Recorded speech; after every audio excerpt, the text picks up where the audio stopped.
All these videos are generated using Google's AI video generation Veo2 tool. Let's see how it works. You can see that I'm on Google AI Studio. You just need to have a Google account. It's free. You jump into video gen. That is how you generate videos using Veo2 model. You can select the model, which is just Veo2 by default. And also the number of results can be manipulated, either 1 or 2. The aspect ratio is 16 by 9 or 9 by 16, depending on your orientation. The video duration ranges from 5 seconds up until 8 seconds. And by default, the frame rate is 24 frames per second and 720p resolution. We'll see what negative prompt is further in the video.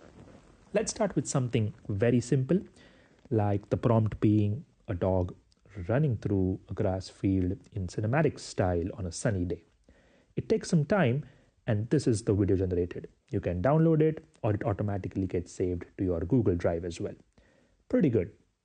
But what about some other use cases? You can even upload your own image, a screenshot. It doesn't work with human objects, but I've uploaded a chess game screenshot over here. And let's see how the video generator will perform. It's very complex, but we can see how the results are. This is the video. It tries to animate the image, which is wrong, but it does try. But let's make the prompt a little bit more complex, adding some camera movement, like a drone shot of a castle on a cliff. And wow, this video is pretty realistic. You can see the waves, the movement is pretty good, very nice. But what about the negative prompt?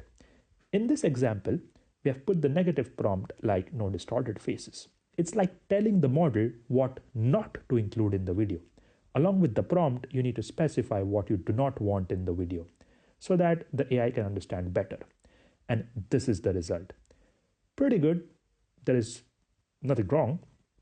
But let's make it very complex with a warrior on a dragon through clouds. And this is the result. It is sort of game anime style, but this is how you can generate videos using Veo tool.